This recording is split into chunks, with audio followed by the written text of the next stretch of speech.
Bonjour à tous et bienvenue dans ce grand JT des territoires de l'été. Chaque édition, nous vous proposerons les meilleurs reportages magazines de cette saison. Voici d'ailleurs le premier reportage de cette édition. Du vin au milieu des huîtres. Ces bouteilles de muscade de Fitou ont reposé toute l'année, englouties au fond du lac de Leucate, blotties contre ces coquillages et bercées par l'onde des vagues. On a immergé ces bouteilles il y a pratiquement 10 mois. Et donc sur les tanks de Leucate, donc sur les parcs à huîtres, c'était dans des pochons à huîtres. Et l'idée maintenant, c'est à amener une évolution. Et on va avoir ce côté iodé, on va avoir ce côté finesse aussi qui va apparaître. De retour au vignoble, Laurent découvre enfin le résultat de ces 10 mois d'immersion. Si la robe est similaire, le nez du vin immergé est plus développé, avec un parfum d'écorce d'orange particulièrement marqué. On est bien sur un vin blanc de macération, on est bien sur un cépage, le muscat, mais ce qui m'amuse aussi, c'est que ce cépage amène des notes d'agrumes. Ce vin a suffisamment cohabité avec les huîtres pour que leur union soit consommée. Le mariage du mets et du vin sera ici sublimé par la cuisine du chef étoilé catalan, Paul Borrell. On a fait des petites billes de concombre qu'on va ajouter sur l'huître. L'expérimentation, elle se fait déjà par une expérimentation sur un échange entre artisans, humains. On a un éleveur d'huîtres, un ostréiculteur, on a un vigneron, on a un cuisinier. Du vin et des huîtres, anoblis par la gastronomie. Et voici une triple alliance de toute élégance.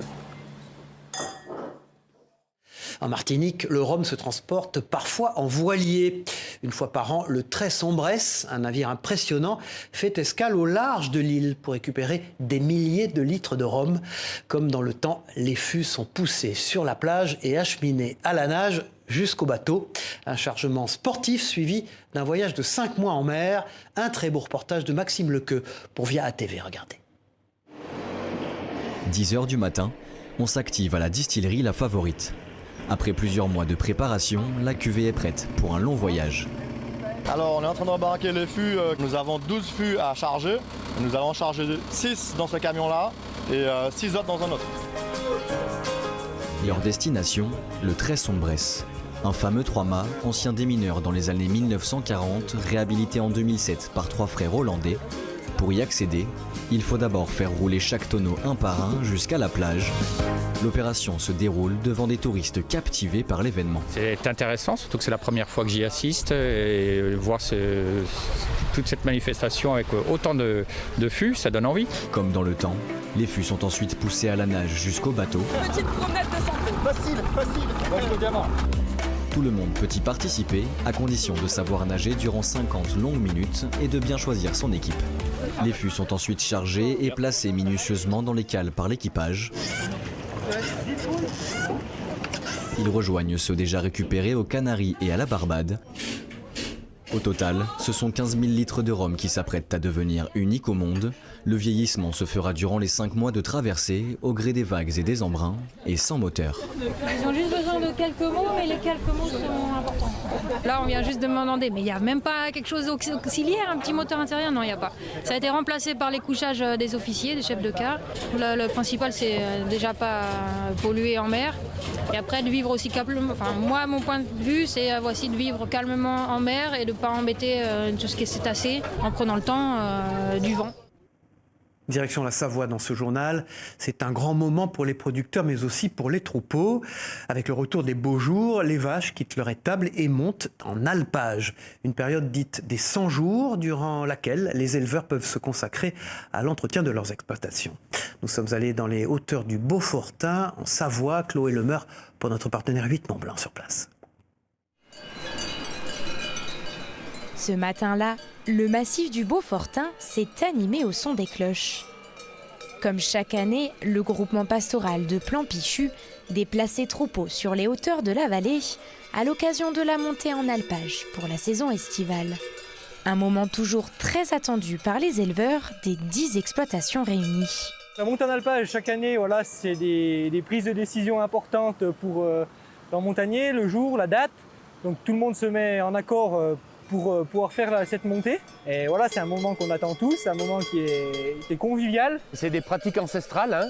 Donc déjà d'un point de vue entretien du paysage, entretien du territoire. C'est quand même, on défend, je veux dire, un fromage AOC, donc voilà, ça fait partie de la culture locale. Au total, près de 450 vaches se suivent à la file indienne.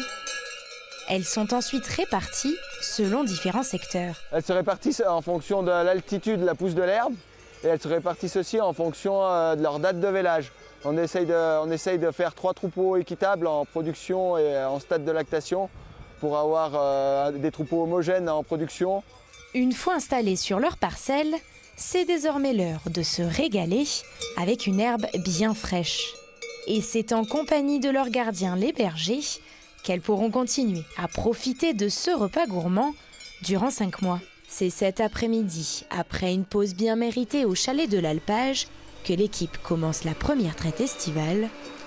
Pour certains, c'est d'ailleurs une première et l'expérience s'avère plutôt formatrice. C'est un peu stressant parce que toutes les vaches sont différentes, tous les éleveurs font différemment et tu le sens, les vaches elles sont pas habituées à comme ci, comme ça, du coup il faut s'adapter. Après 2h30 de traite sur les 3 troupeaux, il est enfin temps d'acheminer le lait en direction de la fromagerie.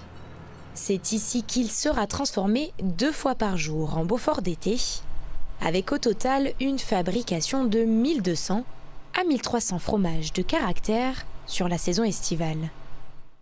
Le moustique tigre est de retour, notamment en Gironde. Pour y faire face, la commune de Talence a mis en place un piège à larves public. C'est une première en France. Regardez ce reportage de notre partenaire TV7, la chaîne du groupe Sud-Ouest sur place. C'est main dans la main que la commune de Talence et le centre de démoustication de Bordeaux Métropole ont construit ce qui serait le premier piège à larves public de moustiques tigres de France. Ce piège pondoir donc, est équipé d'un plastique, d'un revêtement fin plastique rempli d'eau, sur lesquels on dispose donc des carrés de polystyrène sur lesquels les moustiques tigres, s'il y en a, les femelles moustiques tigres vont venir pondre. Le but, observer l'évolution de la population de moustiques tigres à Talence dans la zone du parc Pexoto précisément et lutter contre sa prolifération en piégeant les larves dans les cubes de polystyrène. Ce premier prototype a été dessiné par Stéphane Delgado, conseiller municipal à Talence. On est acharné contre le moustique, c'est surtout l'ennemi public numéro 1 de tout le monde, de mars à octobre, puisqu'il y a des gens, des habitants qui nous disent qu'ils sont prêts à vendre leur maison pour lutter contre le moustique. Donc notre enjeu est de taille. Il faut savoir qu'en moyenne, une femelle pond 250 œufs dans sa vie, qui dure 1 mois.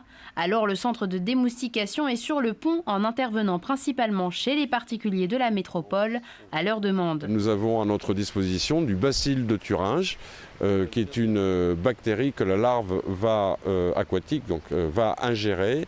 Et cette bactérie va libérer des toxines qui vont finir par percer la paroi intestinale de la larve.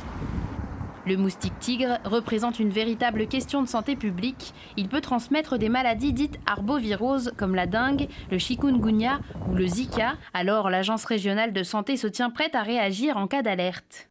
92% de la population de Gironde vit dans une commune colonisée. Et cette année, on a une situation épidémiologique internationale exceptionnelle, puisqu'il y a une grosse épidémie de dengue aux Antilles, en Amérique du Sud. Donc effectivement, c'est un sujet important en Gironde cette année. Au premier cas signalé, l'ARS déploiera un protocole précis défini par le ministère de la Santé avec démoustication intensive de la zone où vit le premier cas pour éviter la mise en place d'une chaîne de transmission. Restons dans le sud-ouest et presque dans l'eau pour découvrir un autre atout touristique de la région, les ports de la ville de Ramonville, près de Toulouse. Cette petite commune abrite le 2e plus grand port de plaisance du canal du Midi. 100 bateaux y sont arrimés et des habitants y vivent toute l'année. Parmi eux, Chris, qui réside sur sa péniche depuis 36 ans. Écoutez-la au micro de notre partenaire sur place de la Dépêche du Midi. J'ai toujours été très nomade dans ma tête, si vous voulez. Et là, quand je suis arrivée à Toulouse, que j'ai vu les péniches, je me suis dit non, mais c'est ce qu'il me faut, quoi. Je suis arrivée à Toulouse avec tous mes enfants et en camion. Et là, j'ai dit, mais c'est ce qu'il me faut au lieu de déménager tout le temps. Et donc, j'ai acheté une coque, cette coque que vous voyez qui est magnifique. Enfin, ouais, je suis tombée amoureuse de la coque. J'ai bâti toutes les superstructures pour pouvoir habiter dedans. Et depuis, j'ai beaucoup navigué avec, voilà. Voilà, ici en plus de naviguer, vous profitiez de votre été pour vous balader en forêt. Partout en France, des accompagnateurs organisent des sorties pour mieux connaître la faune et la flore de nos bois. Dans les Vosges, vous allez le voir, une passionnée propose, elle, des balades gustatives à la découverte de plantes comestibles. Une cueillette suivie d'un atelier cuisine. Immersion lors de l'une de ces sorties avec Anaïs Gail et Hélène Leplat de la rédaction de Vosges Télévisions. Regardez. Paniers à la main et sens en éveil, pour ce petit groupe, ce n'est pas une balade comme les autres. Ici, on observe, on sent et surtout l'on goûte, car sous nos pieds, la forêt recèle de trésors gustatifs. Tu frottes, puis tu sens. Et le moins qu'on puisse dire, c'est que la nature réserve bien des surprises. Bien joué.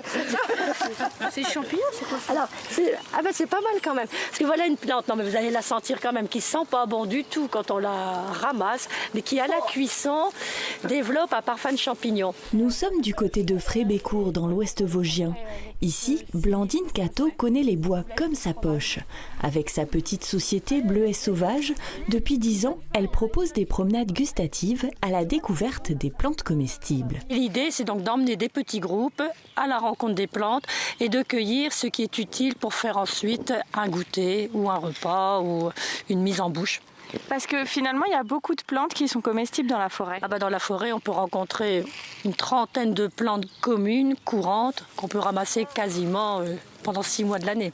Et pierre des bois, plantain, alière ou origan sauvage, à chaque pas, les promeneurs découvrent de nouvelles saveurs, plus ou moins appréciées. T'étais le goûteur officiel, j'ai l'impression. Ah oui, il y en a des bonnes, ouais. Il y en a une, c'est un goût de concombre. Mais il y en a d'autres, c'est pas bon. Une manière aussi de se reconnecter à son environnement et de redécouvrir la forêt sous un œil plus avisé. On a quand même perdu pas mal de repères sur tout ce qui est nature, donc je pense que c'est très important de s'y remettre un petit peu. Direction les cuisines maintenant pour la transformation des plantes. Il faut d'abord bien les trier, puis les hacher, avant de concocter l'une des nombreuses recettes élaborées tout spécialement par Blandine. Ça, c'est parti, à la cuisson. Gâteau au chocolat et lierre terrestre, cookies aux orties ou encore sablés à l'égopode, de quoi surprendre les papilles, et pourtant. Je pense qu'on revient à nos origines en faisant ça. Je pense que c'est pas si vieux que les grands-mères faisaient la soupe à l'ortie au repas du soir. Mais à la dégustation, il semblerait que le travail est payé. Je trouve ça très bon. Et il y a des choses qui sont meilleures que les autres quand même. Un concept à découvrir donc à la journée ou à la demi-journée. Bleuet Sauvage propose en moyenne 2 ateliers par semaine, du mois d'avril jusqu'à fin septembre. Voilà, si vous découvriez votre région vue du ciel, l'idée forcément séduisante se développe près du Mans, où il est désormais possible d'accéder à la pratique du coavionnage. Grâce à une plateforme d'ailleurs internet. Des balades aériennes à réserver seules ou à plusieurs. Les précisions avec ce sujet de Florian Wozniak et d'Enzo Maubert pour LMTV Sarthe. Exceptionnellement, nous quittons le département pour nous rendre dans l'Orne, à l'aérodrome de Mortagne-au-Perche, situé à 25 km au nord de Mamers. Depuis un an, l'aéroclub a intégré une plateforme de co-avionnage, Wingly, et propose ainsi une nouvelle offre de voyage. Avant, et encore aujourd'hui, on fait des petits vols d'initiation, mais ils sont limitants. Il y a des limites de temps et des limites de distance. Avec Wingly, on a la possibilité, en frais partagés, avec un pilote nommé par l'Aéroclub, de faire des vols quasiment sans limite de temps, sans limite de distance. C'est tout à fait faisable, possible. Comptez environ 4 heures d'autonomie pour une vitesse de croisière à près de 200 km/h. Pour un vol dans ce quadriplace, le montant s'élève à 195 € par heure, des frais partagés entre les passagers et le pilote. Ça nous donne quasiment le nord de la France et une partie de la Bretagne. Et si on descend, on peut aller pareil presque jusqu'à Bordeaux. L'itinéraire de vol est donc à la carte du client. Sur Wingly, on est obligé de mettre donc une destination, des objectifs. Mais finalement, en fait, je m'adapte à ce que veulent les gens, en fait. Eux, s'ils ont une destination, moi je vois si c'est possible. Et puis donc je prépare le vol en conséquence. J'ai emmené des gens qui voulaient survoler des lieux de leur enfance, voilà, donc au niveau du Perche. Et on est revenu un peu sur des lieux qui n'étaient pas touristiques, mais en tout cas qui étaient des lieux personnels, un petit peu intimes. Pour réserver l'un de ces vols personnalisés avec le pilote Arnaud, rien de plus simple. Il vous suffira de vous connecter sur la plateforme wiggly.io et d'y entrer votre date de départ ainsi que le lieu du décollage. Et puis direction le Grand Est dans ce journal avec ce petit coin de paradis. En 40 ans, ce couple passionné de botanique a transformé son terrain en un véritable jardin exotique. Ensemble, ils cultivent des centaines de plantes venues des 4 coins du monde. Et l'endroit est si joli qu'il est régulièrement ouvert au public. Regardez cette visite guidée que nous propose Gueltas Philippe de notre partenaire Puissance TV sur place. Depuis qu'ils se sont installés ici, ils chérissent leur bout de terre de 2500 mètres carrés. Mon père, il faisait paître des animaux. 2 extensions plus tard, le terrain d'aujourd'hui, 7000 mètres carrés, est nettement plus fourni, le résultat de 40 ans de passion libératrice. Ça m'a aidé dans ma vie, ça a été mon jardin a été mon sauveur dans mon parcours de vie. C'est apaisant, c'est créatif aussi, voilà. Voilà. Et puis ça ressource. L'occupation de fin de semaine est devenue avec l'âge une passion pour laquelle il ne compte plus les heures, ni même les kilomètres. Ce boulot que vous avez là, qui est présent là, on est allé le chercher à Bourg-en-Bresse. On a quand même fait 700 km aller-retour pour aller chercher un arbre. Parce qu'on ne le trouvait pas ici. Donc c'est question d'écorce. De toucher. Quand on le touche, il est très doux. Le couple de retraités est rapidement devenu expert en botanique, captivé par la flore de toute la planète, comme ce conifère d'Amérique latine. Leur jardin, ouvert à la visite depuis 2001, est aussi pensé comme un lieu d'échange et de partage. D'avoir ouvert le jardin au public, surtout ce qui est passionné, c'est qu'on en tire des choses. On en tire des informations. Et on donne des informations. Et des relations aussi. Et des relations. Oui. On a des gens qu'on n'aurait jamais rencontrés en France, qu'on rencontre aujourd'hui. L'association que le couple a fondée permet à Françoise et Alain de vendre les boutures de certaines plantes rares et ainsi transmettre leur passion du jardin. Plusieurs espèces d'arbres sont aujourd'hui menacées par la hausse des températures et l'apparition de nouveaux parasites. Alors pour les sauvegarder, des campagnes de collecte de graines sont organisées. C'est le cas, par exemple, en Picardie, de l'arbre qui s'appelle l'orme lisse. Jérôme Houbron, journaliste à WEO TV, la chaîne de la Voix du Nord, vous emmène en forêt de Compiègne à la découverte de cet arbre et de ceux qui travaillent à sa protection. Regardez. Quand vous voyez une marque comme ça sur l'arbre, ça veut dire que c'est l'orme lisse. C'est un peu une mission sauvetage en pleine forêt de Compiègne, une mission au secours de l'orme lisse. C'est cette espèce rare d'arbre connue de la région et dont la population ne cesse de diminuer. Pour en préserver l'essence, l'Office national des forêts et le Conservatoire botanique de Bailleul lancent un plan de sauvegarde. Objectif, reboiser les forêts picardes. L'idée, c'est que ces plans nous servent dans nos projets de reconstitution et d'enrichissement. Alors notamment sur des parcelles qui ont pu être impactées récemment par rapport à des problématiques de dépérissement que l'on a en forêt.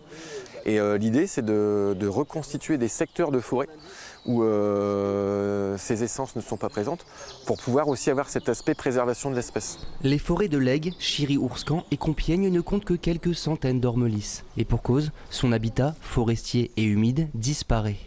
Alors dans les feuillages, à même le sol, les élèves du lycée agricole d'Hérion sont chargés de collecter les précieuses graines que l'arbre libère au printemps.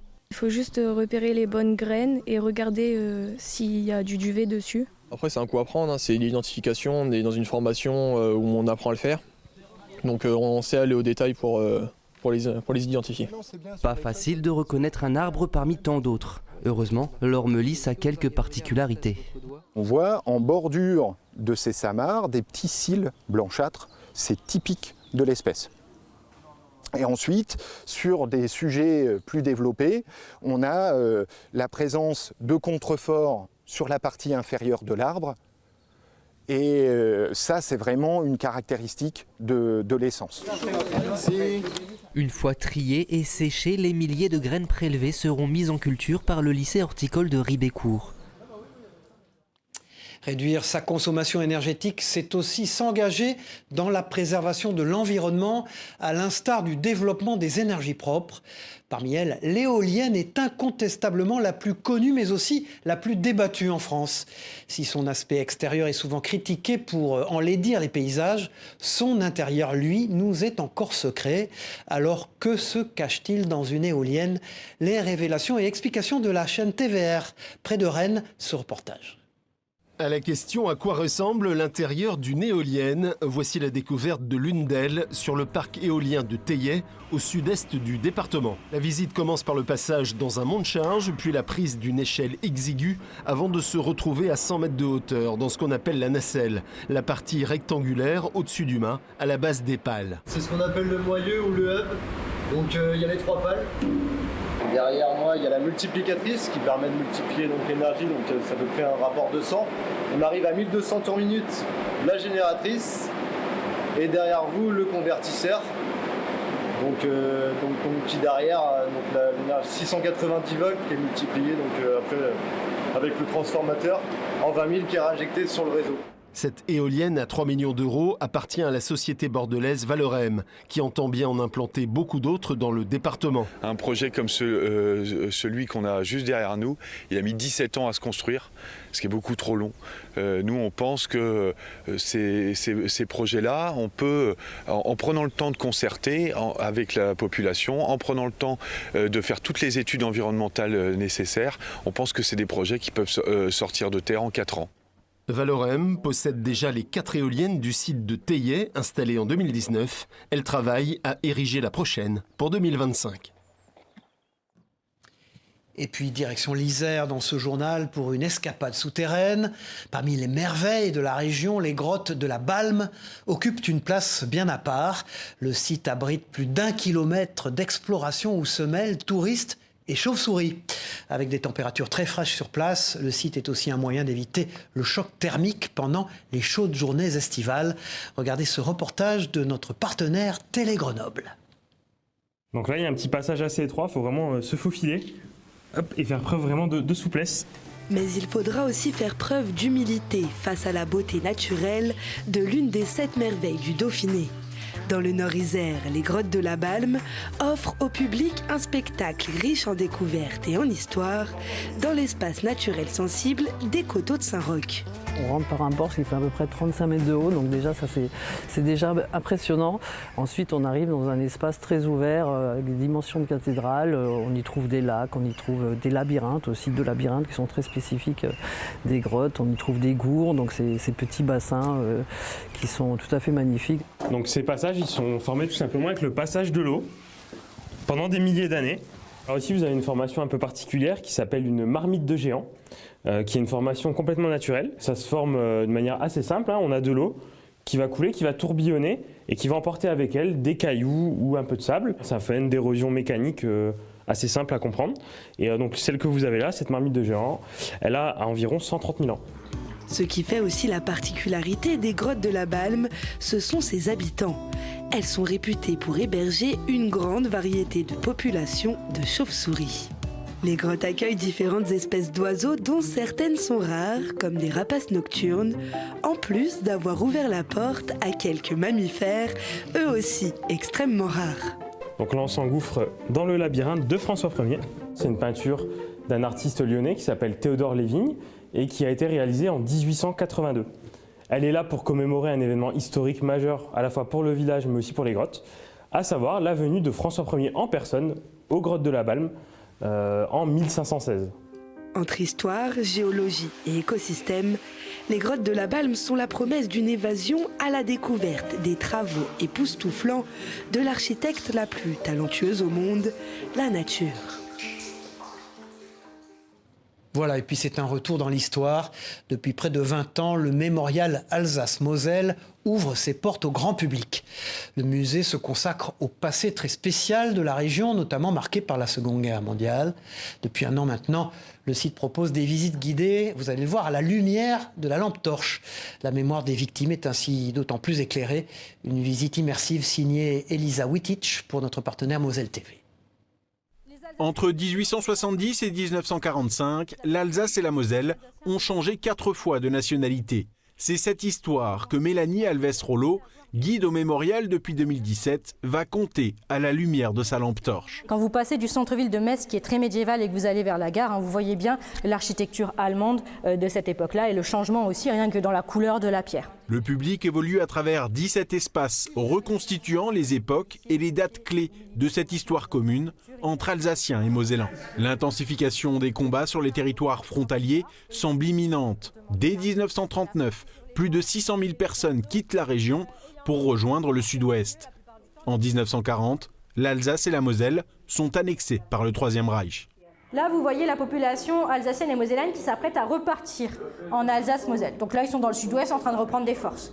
Vous allez bien les voir voyager dans les wagons à bestiaux. Donc même conditions de voyage qu'au retour. Et pour ceux qui rentrent, ça va être le choc.